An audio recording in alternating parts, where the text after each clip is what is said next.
Part number 2 कर रहे हैं, जो कि फर्स्ट पार्ट नंबर 1 आपने देख लिया होगा। चैप्टर नंबर 2 जो है उसमें आप टॉपिक आज पढ़ने वाले हैं, जो कि आप देख सकते हैं यहाँ पे टॉपिक। यहाँ पे थॉमसन का परमाणु मॉडल की बात करते हैं। थॉमसन का परमाणु मॉडल क्या है, इसको हम एक बार समझते हैं और यहाँ पे एक चित्र के द्वारा इसको अच्छी तरीके से समझ लेंगे।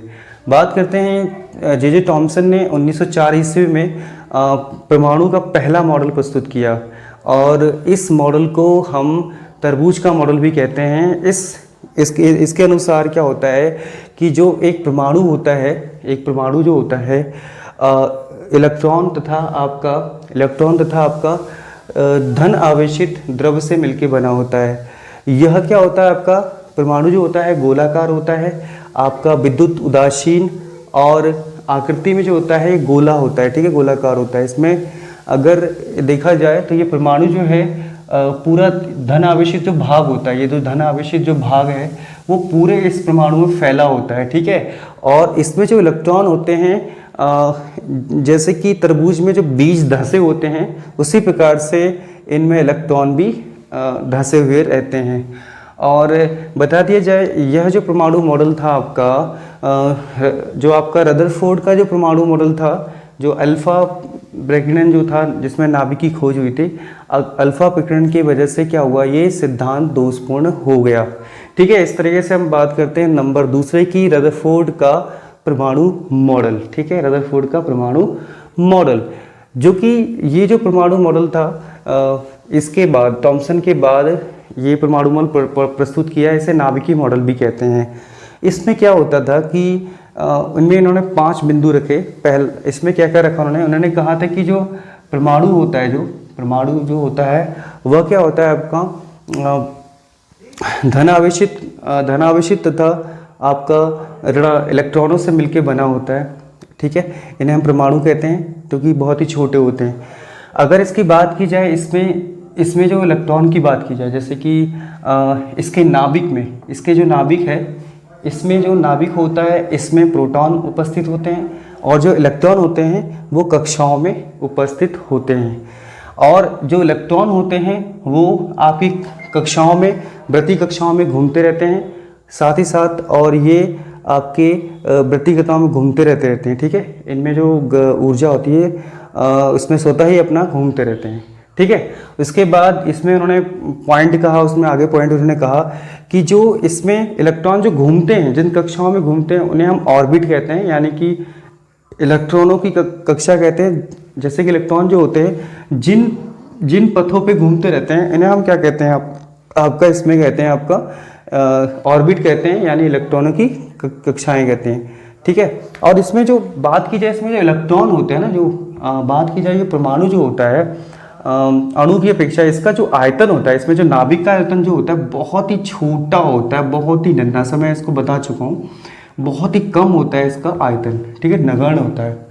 और ये जो होगा आपका, जिसमें आपके परमाणु प्रोटॉन रहते हैं वो आपके नाभिक कहलाते हैं, और जो कक्षाएं होती हैं जिनमें इलेक्ट्रॉन होते हैं वो आपके ऑर्बिट कहलाते हैं, ठीक है, जिनमें कक्षाओं में इलेक्ट्रॉन घूमते रहते हैं। अब इस परमाणु मॉडल का दोष क्या था, इस परमाणु मॉडल में दोष आ गए क्योंकि इन्होंने, हाँ, और एक और बहुत महत्वपूर्ण पॉइंट इसमें था कि जो इलेक्ट्रॉन होते हैं जो घूमते किस वजह से, ये बात जरूरी है। देखो, नाभिक में धनावेश भाग है और इस पे क्या है, ऋणावेश भाग है, ठीक है। अब होता क्या है, ये इसे अपनी तरफ आकर्षित करता है, इस वजह से ये घूमता है। साथ ही साथ इसमें अपकेंद्र बल लगता है, जब ये घूमते हैं तो अपकेंद्र बल लगने की वजह से ये संतुलन में आते हैं, मतलब संतुलन में आ जाता है, बड़ी तेजी से घूमता है। अब इस मॉडल के दोष की बात करते हैं। इस मॉडल में, रदरफोर्ड के परमाणु मॉडल में एक दोष बताया गया कि जैसे इलेक्ट्रॉन यहाँ पे गति कर रहा है, देख सकते हैं आप, तो जैसे कि ये बहुत दूर है, ठीक है, जितना पास में आएगा, आते रहेगा, तो इसके बाद क्या होगा, इसकी जो ऊर्जा होगी वो एक समय खत्म हो जाएगी और जो इलेक्ट्रॉन होगा इसमें नाभिक में गिर जाएगा और ये इसका अस्तित्व जो होगा खत्म हो जाएगा परमाणु का। इस वजह से इसमें दोष उत्पन्न हुआ। अगला आता है हाइजेनबर्ग का जो है अनिश्चितता का सिद्धांत होता है, इसे हम अनिश्चितता के सिद्धांत भी कहते हैं। बड़े ध्यान से समझना इसको, बड़े।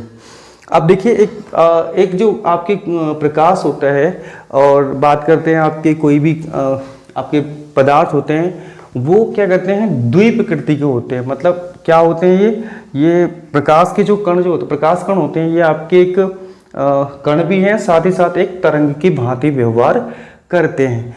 तो इन्होंने क्या बताया, हाइजेनबर्ग के अनुसार 1927 में हाइजेनबर्ग ने एक नियम प्रस्तुत किया। उन्होंने क्या बताया, किसी अत्यंत सूक्ष्म गतिशील कण की स्थिति तथा वेग को एक साथ पूर्ण रूपेण त्रुटि रहित रूप में निर्धारित करना असंभव है। ठीक है, असंभव है, इन्होंने ये कहा। मतलब एक बात इसको समझ लीजिए कि जो ये इलेक्ट्रॉन अपनी कक्षाओं में घूमते हैं, जैसे ये प्लस है, इसकी कक्षाओं में इलेक्ट्रॉन घूमते हैं, तो अब ये जब घूमते हैं तो ये जो आपको स्थिर दिखाया गया ये स्थिर नहीं है, ये इतनी तेजी से घूमते हैं कि आप इसका जो वेग है और इसकी स्थिति को निर्धारण करना असंभव है।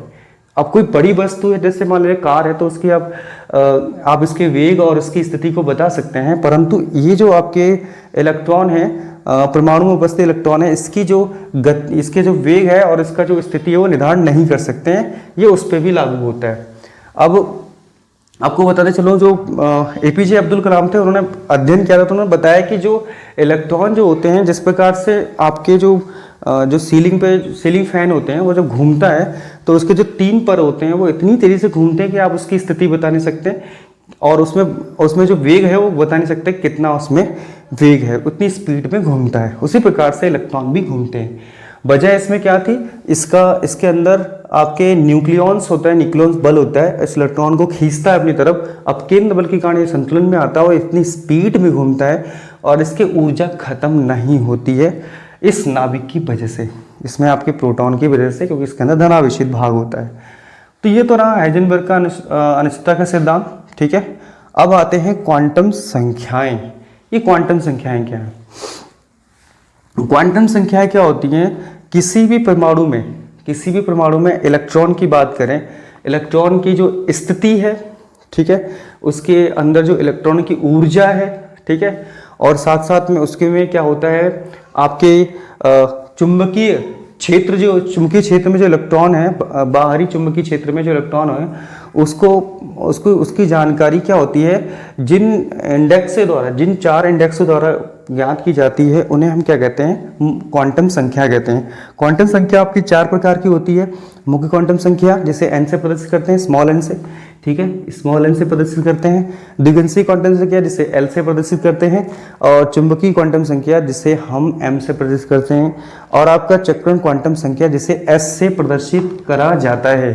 ठीक है, अब इन चारों, मतलब कहने का मतलब जो क्वांटम संख्या एक चार चीज़ों का मतलब समुच्चय है, जो कि क्या बताता है आपको, ये बताता है इलेक्ट्रॉन की स्थिति, उसमें ऊर्जा, और साथ में इसका अभिविन्यास बताता है, साथ में जो इलेक्ट्रॉन का जो चक्रण होता है, किस तरफ चक्रण करते हैं, उन सबको बताता है। ठीक है, तो ये आपको समझ में आ गया होगा। जैसे कि मैंने आपको चारों क्वांटम संख्या के बारे में बताया था, उसके बारे में आपको बताया था। अब हम एक एक करके सबको पढ़ेंगे।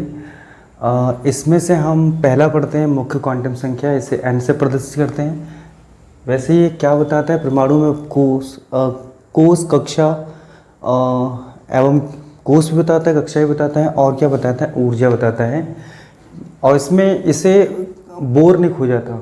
आप बोर के बारे में जानते होंगे, मैंने बताया था 2n², आपको याद होगा 2n², जिसमें n क्या है, n बराबर क्या था, कक्षाओं की संख्या है, कक्षाओं की संख्या हो जाती है। यह आपने कक्षा 10 में पढ़ा होगा। तो कक्षाओं की संख्या हो जाएगी। ठीक है, कक्षाओं की संख्या अगर n बराबर 1 है, तो आपने पढ़ा था कि n बराबर 1 है, तो इसमें जो इलेक्ट्रॉन होंगे वो आप इसमें अगर स्क्वायर करेंगे तो 2 गुणा 1 होगा, तो 2 इलेक्ट्रॉन होंगे।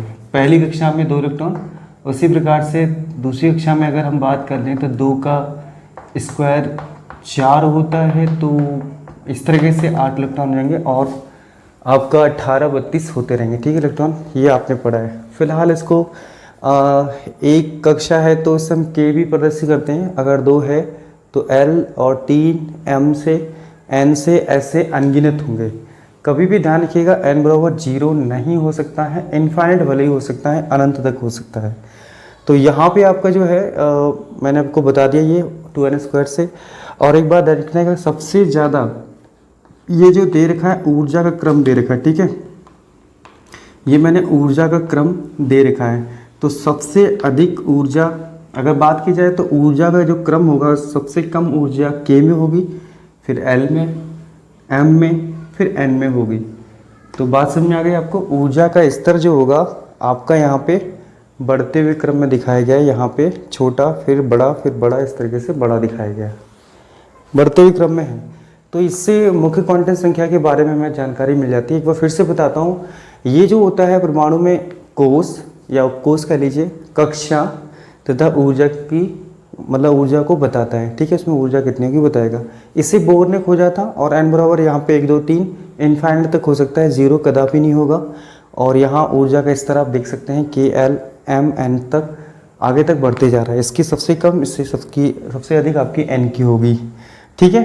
अगला आता है दूसरा, हम पढ़ेंगे द्विगंशी क्वांटम संख्या, जिसे हम L से प्रदर्शित करते हैं, इसे एजीमुथल क्वांटम नंबर कहते हैं। तो ये क्या बताता है, कोषों की आकृति और ऊर्जा, और इसमें क्या होता है, ये क्या होता है, इलेक्ट्रॉन के कुछ कोणीय वेग, कोणीय संवेग को बताता है, कोणीय संवेग की जानकारी देता है इसमें। इसे खोजा किसने था, इसे समरफील्ड ने इसे खोजा था। और इसके बारे में उन्होंने बताया था कि किस तरह से किसी भी उपकोष की आकृति किस तरह से हो सकती है। अच्छा, उपकोष क्या होते हैं, यहाँ पे एक शब्द आ रहा है उपकोष। उपकोष यहाँ देख सकते हैं, जिसे इंग्लिश में ऑर्बिटल कहते हैं, ऑर्बिटल, ठीक है। ऑर्बिटल और ऑर्बिट में अंतर होता है। फिलहाल ऑर्बिटल आप देख रहे हैं। ऑर्बिटल में आप उपकोष देखेंगे तो 4 प्रकार के होंगे, 1 2 3 4, S P D F। ध्यान से समझिएगा, ये बहुत महत्वपूर्ण है। उपकोष कितने होते हैं, 4 होते हैं। कौन कौन से, S होते हैं आपके, P उपकोष होंगे ऑर्बिटल, D ऑर्बिटल और F आपका ऑर्बिटल होगा, ठीक है। और उसी प्रकार से आप समझ सकते हैं कि जो आवर्त सारणी में S block, P block, D block और F ब्लॉक होते हैं। मतलब कहने का मतलब जिसमें अंतिम इलेक्ट्रॉन प्रवेश करेगा वही क्या होंगे, उसके ब्लॉक होंगे। जैसे S में प्रवेश करा तो S block, P block, D block और F ब्लॉक होगा, ऐसे हम पढ़ेंगे। फिलहाल अभी उपकोष समझ लीजिए। उपकोष 4 होते हैं। अगर इलेक्ट्रॉनों की संख्या की बात की जाए, इलेक्ट्रॉनों की संख्या, तो S में सदैव ध्यान रखिएगा मैक्सिमम से मैक्सिमम 2 इलेक्ट्रॉन रहेंगे, ठीक है। यानी अधिकतम 2 और न्यूनतम 1 रहेगा, सबके में 1 रहेगा। और इसी प्रकार से यहाँ पे कितना रहेगा, सबसे अधिकतम की बात करते हैं, यहाँ पे आपका कितना रहेगा, इलेक्ट्रॉन की संख्या की बात कर रहे हैं, तो यहाँ पे आपका जो संख्या होगी वो आपकी 6 होगी, ठीक है। मैं ना P में 6 होंगे, और D की बात करें इसमें 10 होंगे, और F की बात करें तो यहाँ 14 होंगे इलेक्ट्रॉन, ठीक है। मतलब S में अधिकतम से अधिकतम 2 और न्यूनतम से न्यूनतम 1 होंगे। P में भी अधिकतम से अधिकतम 6 और न्यूनतम से न्यूनतम 1, सब में न्यूनतम 1 रहेगा, और अधिकतम इतना जो संख्या दी है। अब आती है उपकोष की संख्या। ये तो उपकोष हो गया। उपकोष की संख्या जो होगा वो इसमें कितनी होगी, देखो इसके उपकोष 1 होंगे, अब सबका आधा आधा कर देंगे, इसका 3, इसके 5 और इसके 7 होंगे। ये याद कर लीजिएगा, बहुत महत्वपूर्ण है, ठीक है। तो एक बार इसको फिर ध्यान से समझ लीजिएगा, इसमें कैसे उपकोष होंगे, ठीक है। तो ये हो गया आपका। अब इसके बाद जैसे मान लीजिए हम आगे भी पढ़ते हैं, उसको भी समझा देते हैं कि क्या क्या होगा, ठीक है। अभी और भी समझाना बाकी है, जैसे कि मैं आपको इसके बारे में समझा देता हूँ, ध्यान से समझिएगा। यहाँ पे एक बात समझ लीजिएगा, जैसे कि द्विगंशी क्वांटम संख्या है, इसके बारे में थोड़ा समझ लीजिएगा। यहाँ L बराबर जो होगा 2 आपका n-1 होगा, ठीक है, n-1 होगा। यानी अगर n बराबर 1 हो गया तो यहाँ L बराबर कितना हो जाएगा, 1 - 1 मतलब 0 होगा। बात क्लियर हो गई तरीके से। ये उपकोष कौन सा बताएगा, ये S उपकोष को बताएगा। ध्यान से याद कर लीजिए माइंड में, ये S उपकोष को बताएगा, बिल्कुल ध्यान से समझिए। अगर मान लीजिए n बराबर कितना हो जाए 2, तो L बराबर की संख्या कितनी है, 2 माइनस, ओके, आपका n की संख्या 2 और 1 हो जाएगा इसमें, ठीक है। तो ध्यान रखिएगा, इसमें 1 हो जाएगा, ठीक। तो अब इसके बाद क्या होगा आपका, ऐसे ही आगे हम बढ़ते जाएंगे। तो यहाँ पे 2 संख्या आएंगी, पहले तो 0 तो आएगा ही आएगा और 1 आएगा, यानी एक S और एक P।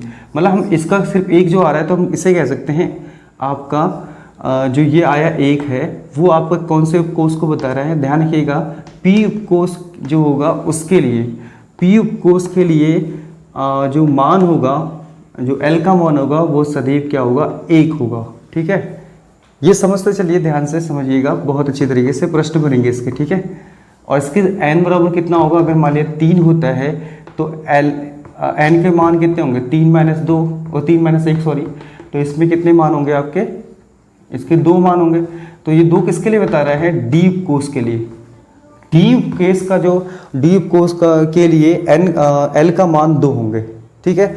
उसी प्रकार से n बराबर अगर 4 हो जाता है तो n आपका जो होगा 4 - 1 बराबर 3, यानी आपके 3 मान होंगे, 3 इसमें, यानी कि f के लिए होंगे, तो कोस के लिए l के मान आपके 3 होंगे। जरा ध्यान से समझते हैं, देखो ध्यान से, मैं अभी इसको अरेंज करके और अच्छे से समझा देता हूँ ये क्या क्या है। ये याद रखना कि इसके 0 मान होगा, s के लिए 0 होगा, p के लिए 1 होगा, जो इसके ये जो कोस है ना, इसके मानों की बात कर रहे हैं, ठीक है। तो वो p बराबर कोस 1 हो जाएगा, d बराबर 2 हो जाएगा, f बराबर 3 हो जाएगा, ठीक है। ये l के मान बताए मैंने, l के मान बताए, ठीक है। ये आपके समझ में आ गई होगी बात, ठीक है। ये याद कर लीजिएगा, बहुत महत्वपूर्ण है, ठीक है। अब इसके बाद क्या करना, देखिएगा ध्यान से। अब यहाँ पे मान लीजिए, अब मैं पढ़ूंगा आपका तीसरा, जिसे कहते हैं चुंबकीय क्वांटम संख्या। चुंबकीय क्वांटम संख्या, ठीक है। क्वांटम संख्या की बात करते हैं तो क्या होगा, एक बार ध्यान से देख लेते हैं इसको, जिसे हम m से प्रदर्शित करते हैं। और एक बार देखना, ये जो होता है आपका चुंबकीय जो चुंबकीय, ओके, हम तीसरा पढ़ेंगे चुंबकीय क्वांटम संख्या, जिसे m से रिप्रेजेंट करते हैं। और इसका जो सूत्र होता है m = होता है 2l+1 होता है। अगर मान लीजिए l बराबर कितना हो जाए 0, s के लिए मैं आपको बताते चलूँ, यहाँ पे s उपकोष के लिए बात करते हैं, s उपकोष, ठीक है। s उपकोष के लिए क्या होगा, ध्यान से समझो इसको। इसमें जो l होगा वो 0 होता है, आपने पहले पढ़ा था 0 होता है, तो यहाँ मान रख देते हैं। m के मान क्या आएंगे, 2 × 0 हो गया है, प्लस आपका 1 आंसर आया। 1 का मतलब 1 मतलब 0 आएगा, ठीक है। आपको अभी एक नियम आगे पढ़ने को मिलेगा, जैसे हुन का नियम कहते हैं। वहाँ पे आप देखोगे कहीं ना कहीं ये वाली बात देखोगे, इसमें इलेक्ट्रॉनों को ऐसे भरेंगे और ऐसे नीचे भरेंगे, ठीक है। अभी हम चक्रण क्वांटम संख्या पढ़ेंगे तब उसमें आपको समझ में आएगा, ठीक है। तो इन दोनों के लिए क्या होगा, अगर ये s की बात करते हैं, ये s उपकोष है, 1s कहेंगे, तो इन दोनों के लिए m का मान क्या होगा, m का मान दोनों 0 होगा, ठीक है। ये भी 0 होगा, ये भी 0 होगा। मतलब कहने का मतलब ये होता है कि ये अगर घूम रहा है तो ये भी घूम रहा है, तो एक दूसरे को क्या करता है आपका, इसको एक दूसरे को, उसके जो घूमने की जो प्रवृत्ति होती है, दोनों को एक दूसरे को निरस्त कर देता है। तो एक प्रकार से ये चीज़ समझ आ गई होगी। अब बात करते हैं p उपकोष के लिए। p उपकोष की बात करते हैं, एक बार ध्यान से देखते हैं। तो l बराबर कितना था, यहाँ पे l बराबर कितना था आपका, 1 था, ठीक है। तो m बराबर कितना हो जाएगा, 2 × 1 हो जाएगा, तो 1 और ये जोड़ देंगे तो 3 हो जाएगा। तो 3 नहीं लिखेंगे, अभी उपकोष p की बात करेंगे तो यहाँ पे 3 होंगे उपकोष। आपने 3 वहाँ पे पढ़ा होगा संख्या, 1 2 3। इलेक्ट्रॉनों की संख्या यहाँ पे 6 होगी, 1 2 3 और ये 4, ये 5 और ये 6 इलेक्ट्रॉन है, ठीक है। इसे हम p कहेंगे। इसमें जो m के मान होंगे, m के मान यहाँ पे तो -1 होगा, ये बीच वाले के लिए 0 होगा, ये वाले के लिए +1 होगा। ध्यान से समझना इसको, बहुत महत्वपूर्ण है ये, इसको आपका +1 हो जाएगा। ये था आपका p उपकोष के लिए। अब आते हैं d उपकोष के लिए, ठीक है।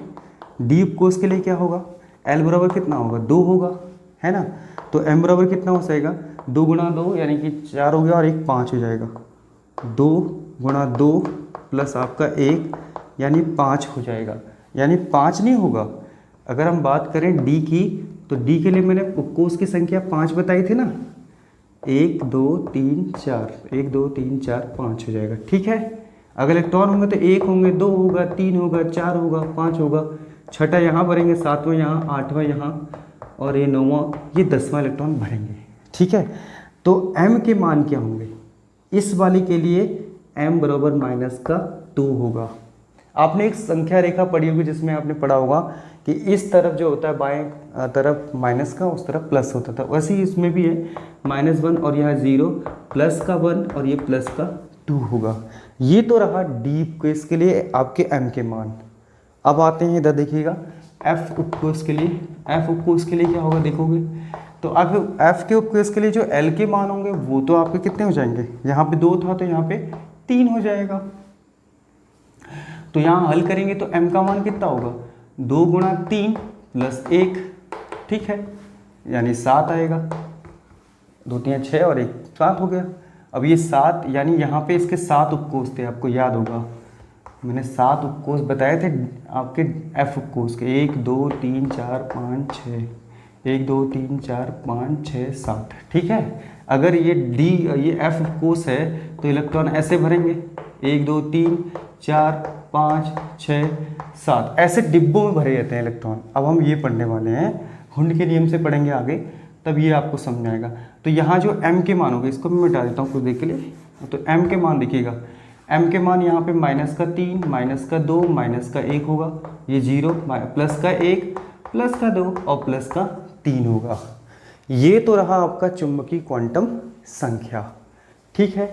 अब आपको मैं बताऊंगा, ये सब मिटा देता हूँ मैं, ये आपको समझ में आ गया होगा। एक बार इसको रिपीट करके देख लीजिएगा, आपको समझ में आ जाएगा, ठीक है। एक बार रिपीट करिएगा तो इसमें आपको और भी अच्छे से समझ में आ जाएगा। अब आता है चौथे नंबर पे, जिसे कहते हैं चक्रण क्वांटम संख्या। चक्रण क्वांटम संख्या, जरा इसे समझ लेते हैं।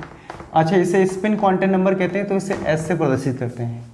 देखो, कोई भी जो इलेक्ट्रॉन होता है अपनी जो कक्षा होती है, ये जैसे ये कक्षा है, इसमें तो घूमते ही घूमते हैं, साथ में अपनी अक्ष पे भी घूमते रहते हैं।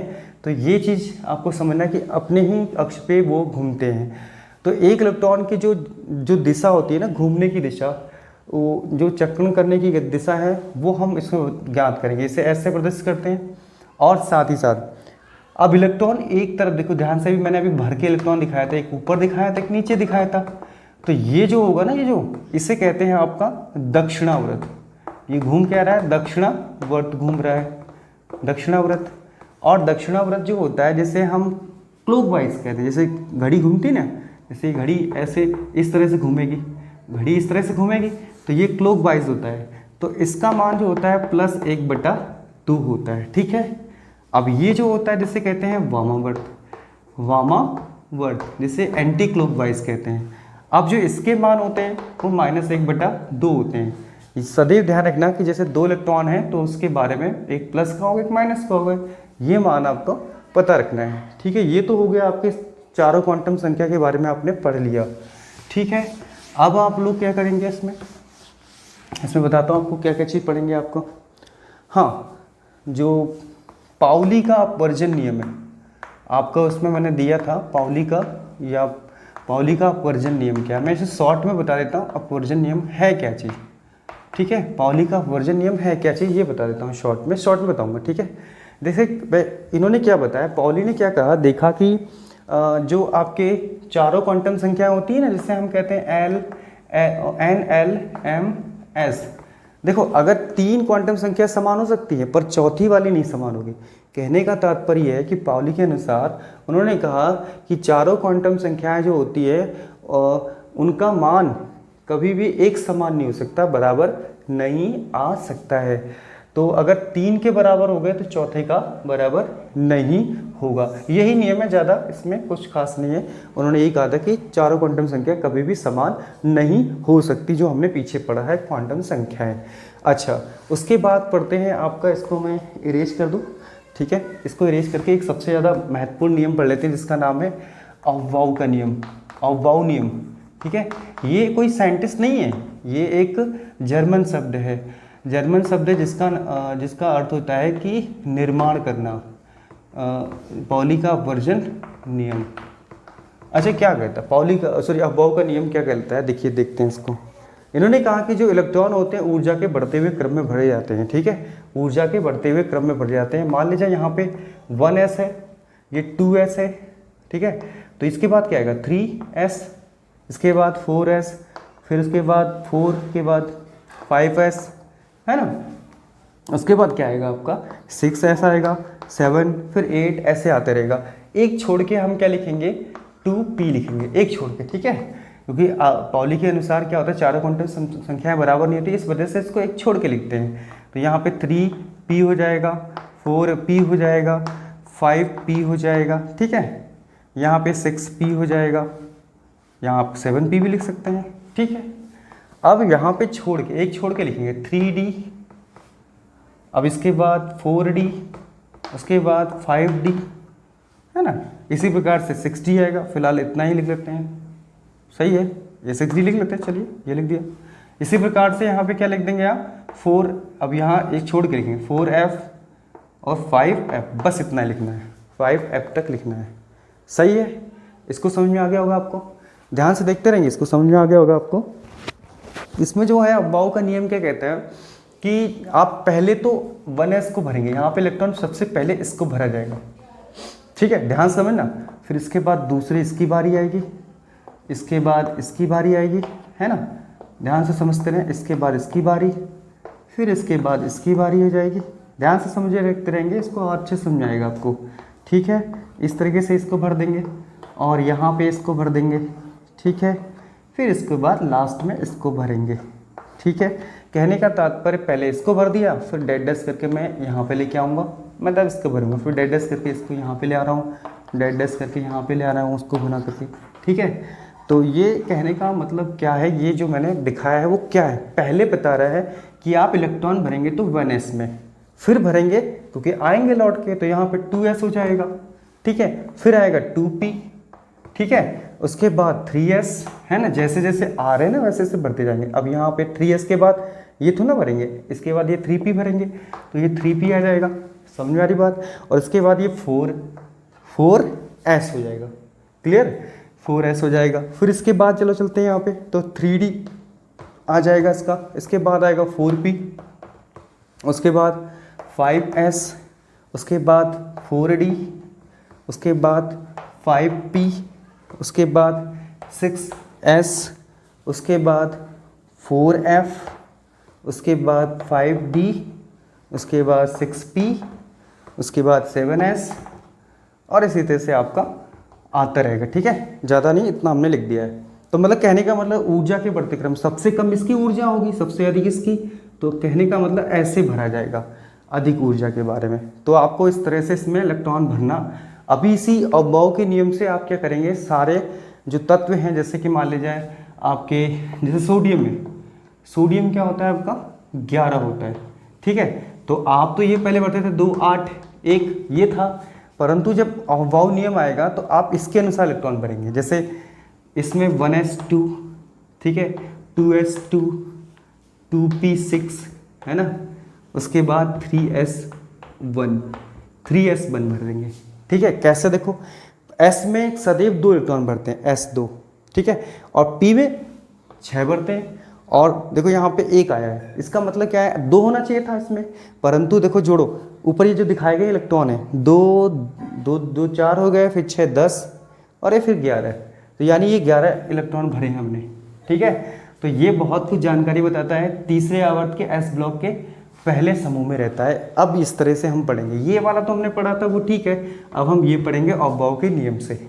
अब आपको इसी को पूरा ऐसे ही याद कर लेना है, एज इट जैसे दिया हुआ है, ठीक है। ये समझ में आ गया होगा, ठीक है। इसको मैं इरेज कर देता हूँ, समझते चलना है इसको, एक बार फिर से रिपीट करके देख लेना है इसको, अच्छे समझ में आ जाएगा, ओके। तो इस प्रकार से ये हो गया। अब आते हैं उपकोषों की आकृति, ये आपको मैं काम दूंगा आगे की ओर, उपकोषों की आकृति। तो ज़रा ध्यान से देखो, इसको ध्यान से देखना होगा। उपकोषों की आकृतियाँ यानी ऑर्बिटलों की आकृतियाँ देखते हैं।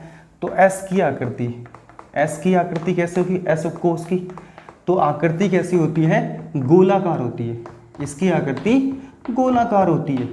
कैसे गोलाकार, जैसे गोला बनाया, इसमें इलेक्ट्रॉन रहेगा, ठीक है। जैसे ये किसका बनाया है, हाइड्रोजन का, तो इलेक्ट्रॉन ऐसे ऊपर की तरफ रहेगा क्योंकि ये आपका दक्षिणावर्त घूम रहा है।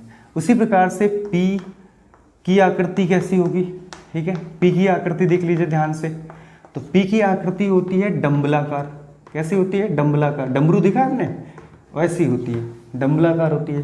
तो आपके जैसे आपको मैंने 3 बताए थे, ये वाला P बताया था मैंने, तो इसको हम PX कहेंगे, इसको P बाई, इसको PZ, ध्यान रखना, इसको PX P बाई PZ। आपको देखोगे ना, अक्ष देखें आप लोगों ने पढ़ा होगा, तो जब ये PX होगा तो इस तरह से इलेक्ट्रॉन बसे होंगे, मतलब इसमें रहते होंगे इलेक्ट्रॉन, ये हो गया पी एक्स, है ना। उसी प्रकार से अगर y की करें तो y अक्ष, ये तो x अक्ष है, ये y अक्ष है ना, ये z होता है आपका। तो उसी प्रकार से इसमें कैसे होगा आपका, इस तरह से होगा, ठीक है। ध्यान से समझते चलेंगे तो समझ में आएगा। ये x हो जाएगा, ये y है, तो इसे हम क्या कहेंगे, पी वाई कहेंगे। उसी प्रकार से यहाँ पे z के लिए बनाते हैं, तो z का आपने ऐसे देखा था, ये इस तरीके से है, तो इसमें आपके इलेक्ट्रॉन रह रहे होंगे, तो ये हो जाता है पी जेड, ये x है, ये z है, ये y, ठीक है। तो ये इसकी आकृतियाँ ध्यान से याद कर लेंगे, क्योंकि ये आपका जरूर आता है क्वेश्चन पेपर में। तो ये तो अभी पी की आकृति, अभी हमारा डी आकृति रह गई है, डी की आकृति रह गई है, उसको हम पढ़ लेते हैं, ठीक है। तो डी की आकृति कैसी होती है, डी की आकृति, है ना, डी की आकृति तक आएगा, और एफ की आकृति नहीं होती क्योंकि वो जटिल होती है, तो उसकी हम नहीं बताते हैं, सिर्फ आपके डी तक की बताते हैं। तो भाई आपने देखा था, इसमें कैसे देखा था, ये देखे थे आपने 5 देखे थे ना, ये आपका डी था, तो इसको हम डी एक्स वाई कहेंगे, ठीक है, डी एक्स वाई, इस वाले को खाली, इस वाले को डी वाई जेड कहेंगे, ठीक है। इसको बोलते हैं आपका डी जेड एक्स बोलेंगे, सही है। और इसको बोलते हैं आपका D X square minus Y square, और इसको बोलते हैं डी जेड स्क्वायर, ये याद कर लो, ठीक है। D X Y, D Y Z, D Z X, और इस वाले को कहते हैं डी जेड एक्स का स्क्वायर माइनस वाई स्क्वायर, आपका डी जेड स्क्वायर, यानी 5 आकृतियाँ आपको पढ़नी है, ठीक है। समझ में आ रही बात, ठीक है। तो इस तरीके से इसकी आकृतियाँ हो जाएंगी। कैसे होती हैं जरा देख लें इसकी आकृतियाँ। तो ध्यान से पहले यहाँ से स्टार्ट करते हैं, चलो लास्ट वाले से शुरू करते हैं। तो लास्ट वाले की जो आकृति होती है, सिर्फ जेड के बारे में बता रखा है, ये ऐसी होती है और ऐसा आकृति होगी, ठीक है। तो ये हो गया आपका डी जेड स्क्वायर। अब आते हैं इसकी बारी, हम पीछे से स्टार्ट कर रहे हैं, ठीक है। तो ये हो जाएगा आपका कैसा, ये हो गया, एक्स हो जाएगा, ये वाई हो जाएगा, ठीक है। तो इसका ऐसे भरा होगा, ये द्विडंबलाकार होते हैं, मैं आपको बता दूं, ये आपके द्विडंबलाकार होते हैं, ठीक है। ये द्विडंबलाकार होते हैं, डंबलाकार, ठीक है, बलाकार, ठीक है, द्विडंबलाकार होंगे, ये बात हो जाएगी। तो ये आ जाएगा आपका D X square minus Y square, ठीक। अब आपके 3 और देख लेते हैं, वो भी इसी तरह से होंगे, इस तरह से, है ना। ये आपका ऐसे ले लेते हैं, हाँ, ठीक है। तो एक्स वाई है, तो एक्स ये हो गया, वाई हो गया, ठीक है। आगे बात समझ में आ गई होगी। तो इसको ऐसे भरेंगे, ये छोड़ के भरेंगे, ठीक है, ठीक, इस तरीके से, है ना। अब इस वाले में वाई जेड है, तो ये वाई हो गया, इसको जेड मान लेते हैं, तो इस तरीके से भरेंगे, इस तरीके से, ठीक है। द्विडंबलाकार होता है ना। अब इस वाले में एक्स भी है, जेड भी है, तो इस तरीके से बनेंगे, ठीक है। तो ये आपके पूरे के पूरे 5 हो गए। डी के बाद आप एफ नहीं पढ़ेंगे, क्योंकि डी की एफ की कोई आकृति नहीं होती, क्योंकि वो आपके जटिल आकृति होते हैं। लिखेंगे जरूर उसमें कि यह जटिल आकृति होते हैं, ठीक है। तो ये आपका